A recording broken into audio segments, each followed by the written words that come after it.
जय श्री कृष्णा। राधे राधे। आप सभी सखियों को प्रीति सखी का प्यार भरा राधे राधे। तो बस सुबह सुबह जो सुबह घर की क्लीनिंग होती है वो मैंने कर ली है और उसके बाद मैंने स्नान कर लिया है और अब रेडी हो जाऊंगी। तो मेरे दिन की शुरुआत करीब 4 से सवा 4 बजे के बीच हो जाती है, जिसके कारण सारे काम समय पे होते हैं। मैं खुद के लिए समय भी निकाल पाती हूँ और पूजा पाठ भी समय से कर पाती हूँ। अगर मान लीजिए मैं यहीं पे देर से उठती तो सबसे पहले मेरे साथ मेरा पूरा परिवार भी उठता। अब उसके बाद किसी को नाश्ता चाहिए, किसी को चाय चाहिए, मुझे घर के काम करने हैं, क्लीनिंग भी करनी है। तो ऐसे में मेरी जो पूजा का रूटीन है वो भी डिस्टर्ब हो जाता। और अगर मैं चाहती कि पहले मैं पूजा कर लूँ तो घर के बाकी लोगों को चाय नाश्ता देने में देरी हो जाती है, जिसके कारण मैंने अपना शेड्यूल कुछ इस तरीके से सेट किया है कि मेरी सुबह भी जल्दी होगी, पीसफुल होगी, पूजा पाठ मैं समय से कर लूँगी और घर के जो बाकी लोग हैं जब वो उठेंगे उस समय तक मेरे पूजा का रूटीन, क्लीनिंग का रूटीन, ये सारा कुछ कंप्लीट हो जाएगा और फिर मैं सुकून से बैठ के सबके साथ एक कप चाय भी इंजॉय कर पाऊँगी। तो ये फ़र्क होता है सुबह जल्दी उठने में और सुबह देर से उठने में। तो जब मैं सुबह उठती हूँ तो मेरा बस एक ही मकसद होता है कि मुझे एक पीसफुल मॉर्निंग चाहिए, जहाँ मुझे कोई भी हड़बड़ाहट नहीं चाहिए, किसी भी तरीके की किसी भी काम की जल्दी नहीं चाहिए। कम से कम आधा से पौन घंटा बस आराम से सारा काम स्मूथली चलता रहे, यही मेरा रूटीन रहता है। और साइंस भी इस बात को मानता है कि जब हम सुबह जल्दी उठते हैं तो उस समय हमारा जो माइंड है वो ज़्यादा एक्टिव होता है और फ्रेश होता है।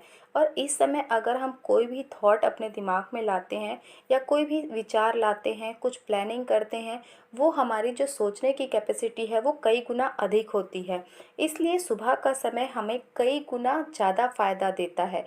इसलिए जब हम सुबह जल्दी उठते हैं तो अक्सर सफलता हमें ज़रूर मिलती है। और ये वाला जो एरिया है जहाँ पे मेरा मंदिर है, यहाँ पे मैं छोटा सा ये जो जगह है यहाँ पे का जो पोछा का काम है ये मैं शावर लेने के बाद ही करती हूँ। और फिर यहाँ पे के जो भी बर्तन वगैरह होते हैं उन्हें साफ़ करके और फिर पूजा का जो भी मेरा रूटीन है वो मैं शुरू करती हूँ। और इसके पहले मैंने दीपदान कर लिया, तुलसी जी की पूजा कर ली और भगवान सूर्य नारायण को जल भी दे दिया है। और क्योंकि अभी गर्मियां है ना, तो लड्डू जी को ऐसे इत्र लगाइए जो ठंडक पहुंचाते हैं, जैसे कि खसका इत्र, मोगरे का इत्र, ये सारे जो इत्र हैं ये ठंडक पहुंचाते हैं। और ऐसे फूल चढ़ाइए जिनमें खुशबू है, थोड़ी शीतलता बनी रहती है। इसीलिए तो बिहारी जी में फूल बंगला बनाया जाता है, ताकि जो फूल की ठंडक है उससे वहाँ पे का जो माहौल है वो ठंडा रहे और बिहारी जी को ज़्यादा गर्मी ना लगे। और अभी अधिक मास है तो अधिक मास में अगर आपके घर तुलसी जी सूख गई हैं, पहले से अगर सूखी हुई तुलसा जी हैं, तो उनकी लकड़ी को आप रख लीजिए और उसका ही दीपक लड्डू गोपाल के सामने, या अगर आपके घर शालीग्राम है या आपके घर नारायण जी की कोई भी स्वरूप है तो उसके सामने आप अधिक मास में दीपदान ज़रूर करिए। भगवान इससे बहुत प्रसन्न होते हैं। तो अगर आपके यहाँ पहले से तुलसा जी सूख गई हैं तो उनकी लकड़ियों से आपको ये करना है। अभी आपको तुलसा जी की लकड़ियाँ बिल्कुल नहीं तोड़नी हैं। जो अगर आपके पास पहले से हैं तो आप उसका उपयोग कर सकते हैं। और इसके पहले की एक जो वीडियो मैंने डाली है उसमें मैंने बताया है कि किस तरीके से हम आलस को दूर कर सकते हैं, क्योंकि आलस ही हमारा सबसे बड़ा दुश्मन है। वही हमें सुबह जल्दी उठने नहीं देता। क्योंकि जब हम सुबह सोचते हैं, रात में सोचते हैं सुबह जल्दी उठेंगे, पर जो हमारे आलस है वो हमें उठने से रोकता है। क्या मन करेगा आपका कि बस 5 मिनट और सो जाती हूँ, बस एक बार और अलार्म बंद कर देती हूँ, स्नूज़ कर देती हूँ। और ऐसा करते करते कब समय आपके हाथों से रेत की तरह फिसल जाता है आपको पता ही नहीं चलता। और जब आपकी नींद खुलती है तब तक काफ़ी उजाला हो चुका होता है। तो इसी तरीके से जो हमारा मन है ना, वो हमें अच्छे काम करने से रोकता है। अब अक्सर देखना, जब कभी आप कोई अच्छा काम करते हैं तो आपका मन आपको रोकता है।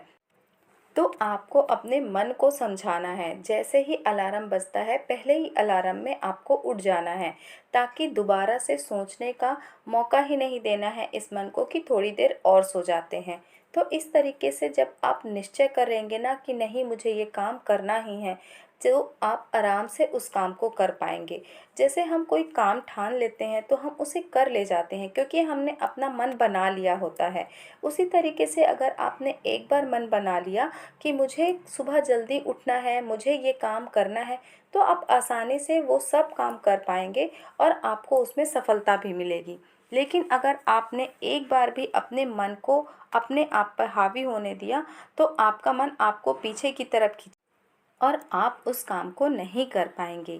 तो बस इसी तरीके से आपको अपने आप को मोटिवेट करना है और खुद को कहना है कि नहीं, मैं कर सकती हूँ। तो बस यहाँ पे आज मैं बना रही हूँ पनीर के पराठे। कल जो दूध था वो फट गया था, जिसके कारण मैंने उसे पानी अलग करके पनीर बना लिया था और उसी से आज पराठे बना रही हूँ। तो यहाँ पे मैंने ये गोल वाले पराठे बनाए, पता नहीं कैसे ही बने हैं, कोई तो फूट जा रहे थे, कोई अच्छे बन जा रहे थे, पर चलिए ले दे के मैंने इन्हें बना ही लिया। शायद मैंने इसका जो पानी था ना वो थोड़ा कम निकाला था। तो अगर आप कभी घर के बने हुए पनीर से पराठे बनाएंगे ना, तो इसका जो पानी रहता है पनीर का, उसे अच्छे तरीके से निकाल दीजिएगा, तब फिर पराठे बनाइएगा, तो आपके पराठे फटेंगे नहीं और अच्छे तरीके से बनेंगे। तो देखिए, इसी तरीके से हम अपने आप को मोटिवेट करते हैं और हर काम को करने के लिए खुद को मजबूत बनाते हैं और सफलता हमें ज़रूर मिलती है। और बस इसके बाद शाम की पूजा कर लेंगे। शाम की पूजा हो जाने के बाद फिर डिनर की तैयारी करती हूँ मैं। तो यही थी आज की वीडियो। आज की वीडियो में मैंने आप लोगों को बताया कि किस तरीके से आप अपने आप को मोटिवेट कर सकते हैं, सुबह जल्दी उठने के लिए तैयार कर सकते हैं। तो अगर वीडियो अच्छी लगी तो वीडियो को लाइक ज़रूर करिएगा, और कोई भी बात अगर आपको मुझसे शेयर करनी है तो कमेंट करके ज़रूर बताइएगा। मिलते हैं एक और नई वीडियो में, तब तक के लिए जय श्री कृष्णा, राधे राधे।